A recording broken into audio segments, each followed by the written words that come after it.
नमस्कार मित्रों, Shukla ji UP 32 channel में आपका स्वागत है। और मित्रों, इस वीडियो में हम बात करेंगे आज श्री कृष्ण का बल भाग 3 मित्रों वीडियो बना रहे हैं। और कल तक हम जो कहानी आपको अगले वीडियो में बताए थे कि अर्जुन के अस्त्र शस्त्र काम नहीं कर रहे थे और लुटेरे रानियों को अपने साथ और उनका जितना सामान था लूट करके अपने साथ ले जा रहे थे, परंतु अर्जुन के ना तो बाण काम कर रहे थे ना उनके मंत्र काम कर रहे थे।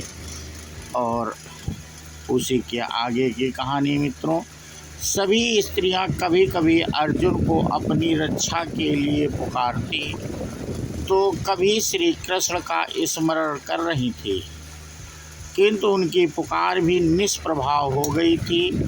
अर्जुन निस्तेज व सारहीन होकर घुटनों के बल बैठ गए और मानो अब उनमें अपने शरीर का बोझ उठाने की क्षमता भी शेष न रही थी।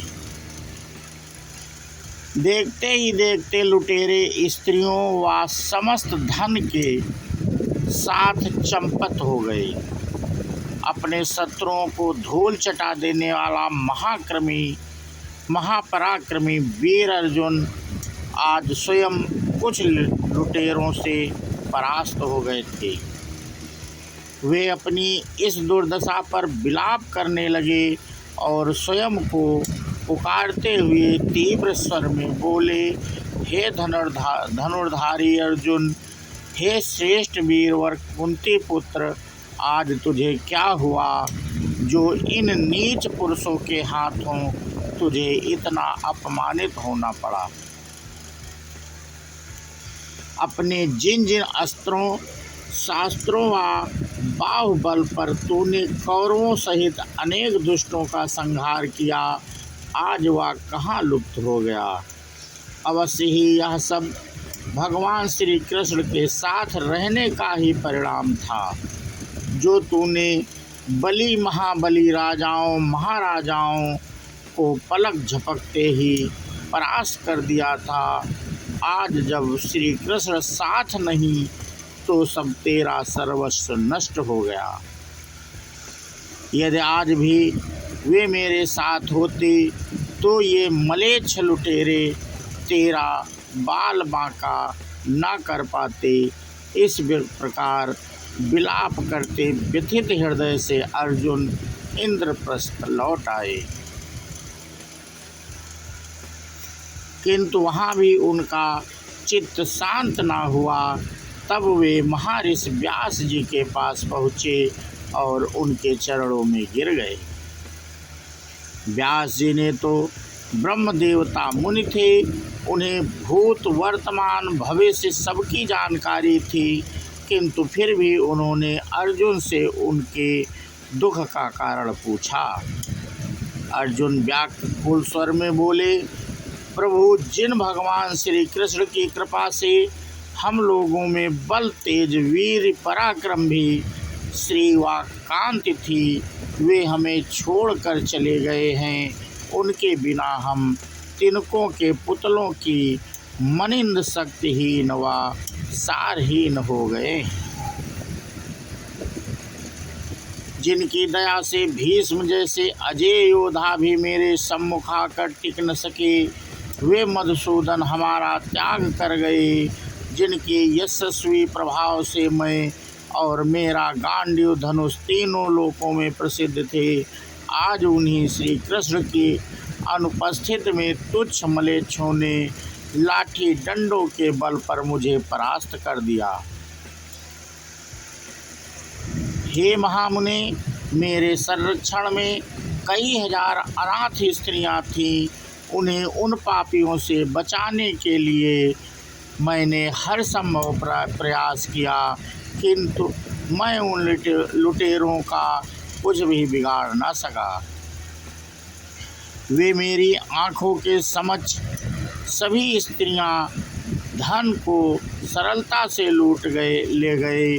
मुझे विस्मय व शोक इस बात का नहीं है कि मैं श्री कृष्ण के बिना बलहीन हो गया हूँ।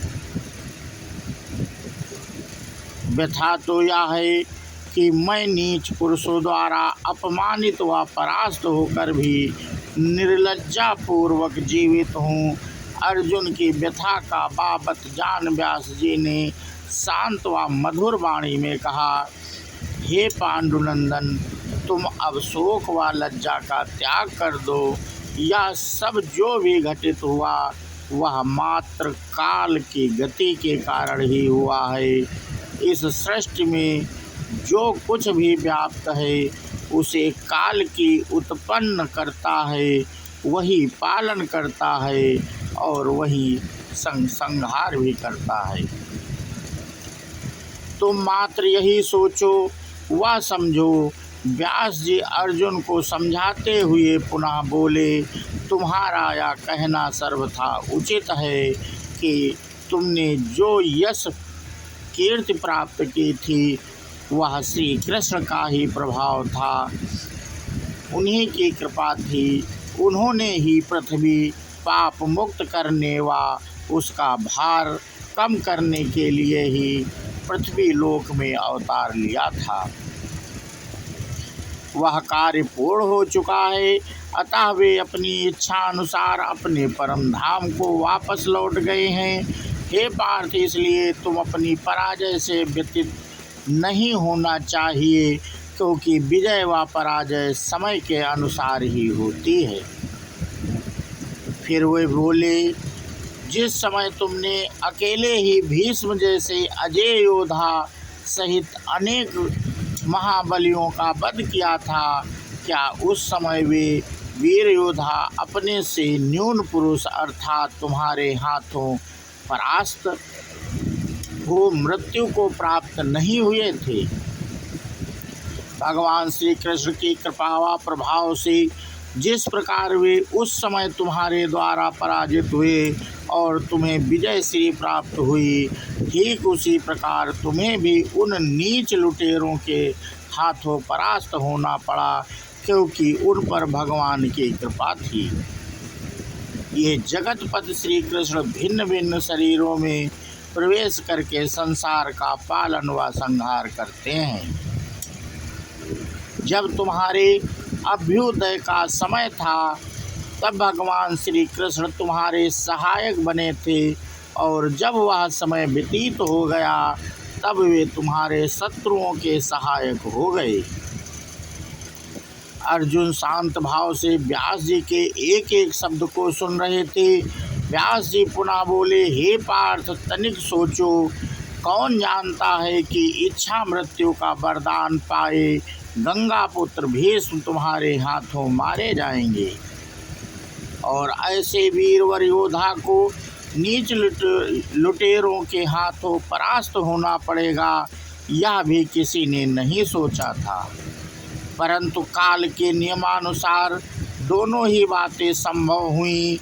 जिस समय श्री कृष्ण ने भूलोक का त्याग किया, उसी समय कलयुग ने यहाँ पैर रख दिया था। अतः हे कुंती नंदन, तुम काल की गति को पहचानो। यादवों के संहार के पश्चात अब तुम लोगों के संहार का समय भी निकट है। अब तुम यहाँ से जाकर धर्मराज युधिष्ठिर से मेरे द्वारा कहे गए वचनों को अवश्य कहना। इस तरह अर्जुन के व्यथित हृदय को व्यास जी के वचनों से शांति प्राप्त हुई। वह उन्हें प्रणाम कर वापस लौट गए। इंद्रप्रस्थ आकर अर्जुन ने व्यास जी के कथन को धर्मराज को सुना दिया। धर्मराज युधिष्ठिर व्यास जी के कथन में छुपे संकेत को सहर्ष समझ गए और उन्होंने तत्काल द्रौपदी व अपने भाइयों सहित महाप्रस्थान का निश्चय कर लिया। तो मित्रों, हमारा वीडियो समाप्त होता है और हम इसमें श्री कृष्ण के बल की जानकारी दे रहे थे मित्रों कथा में, और वो स्त्रियों और धन को लेकर के अर्जुन से कहे जाते हुए कह गए थे कि इनको सुरक्षित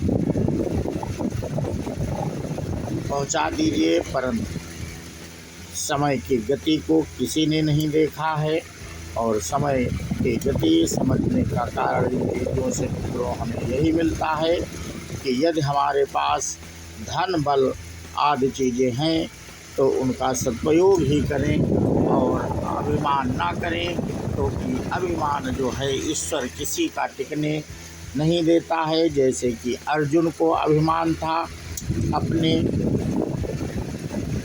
वीरता पर, तो उनका भी नहीं छोड़ा। तो इसी प्रकार मित्रों एक हम जयकारा लगाते हैं कृष्ण जी का और वीडियो को समाप्त करते हैं। बोलो श्री कृष्ण भगवान की जय हो। राधे राधे, जय हिंद, जय भारत, वंदे मातरम।